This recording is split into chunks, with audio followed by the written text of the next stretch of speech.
Hey, back again. Here we go.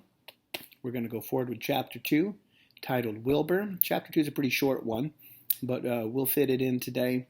It's only a couple pages long and a couple really great illustrations in there. Let's get started. Hope the video is not too shaky as I set up the book here. Whoop, there it goes. Okay. Chapter 2, Wilbur. Fern loved Wilbur more than anything.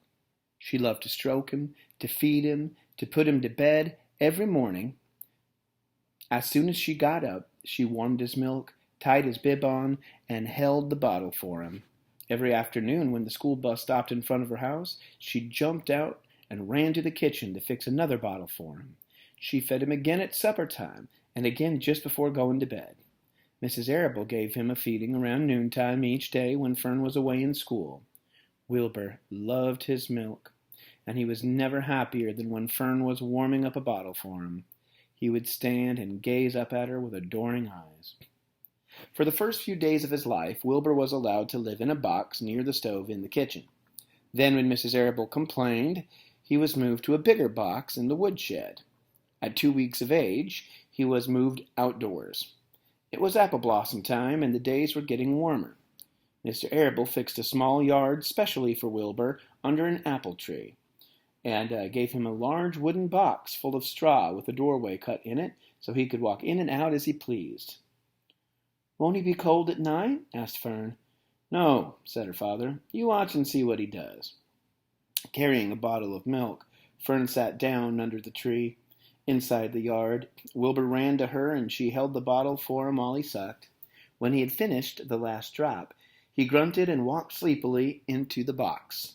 Fern peered through the door. Wilbur was poking the straw with his snout. In a short time, he had dug a tunnel in the straw. He crawled into the tunnel and disappeared from sight, completely covered with straw. Fern was enchanted. It relieved her mind to know that her baby would sleep covered up and would stay warm. Here's a little illustration from that page. There's his new little house outside underneath the apple tree.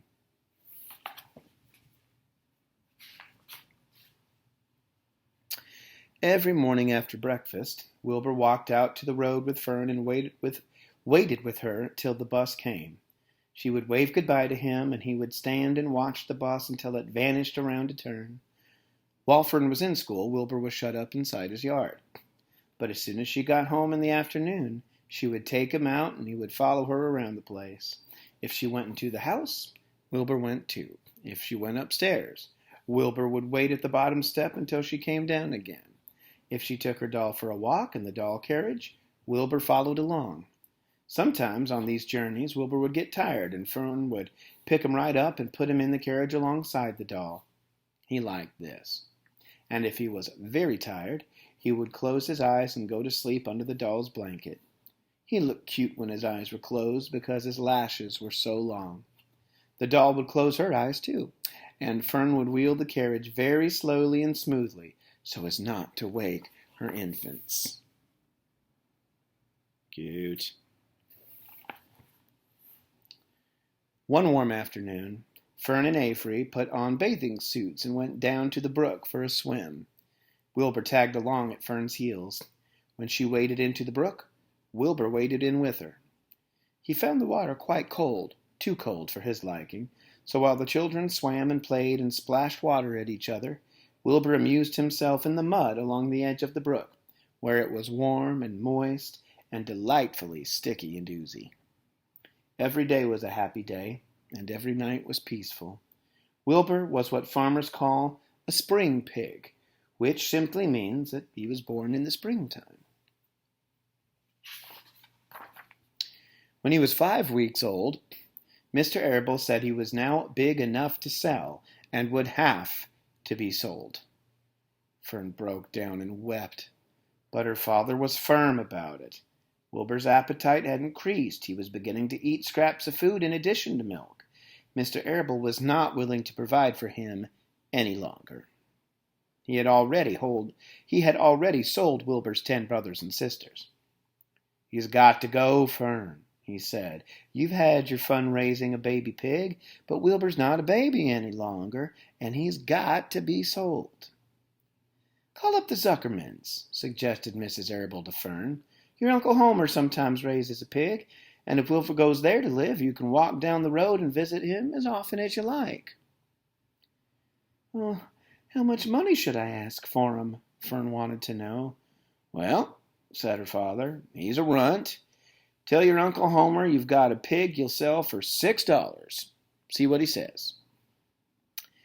It was soon arranged. Fern phoned and got her Aunt Edith, and her Aunt Edith hollered for Uncle Homer, and Uncle Homer came in front of the barn and talked to Fern. When he heard that the price was only $6, he said he would buy the pig. Next day, Wilbur was taken from his home under the apple tree and went to live in a manure pile in the cellar of Zuckerman's barn. And that's the end of Chapter 2. Chapter 3, which sounds awful exciting to me, is called Escape. And we'll get to that one next time. Bye, friends.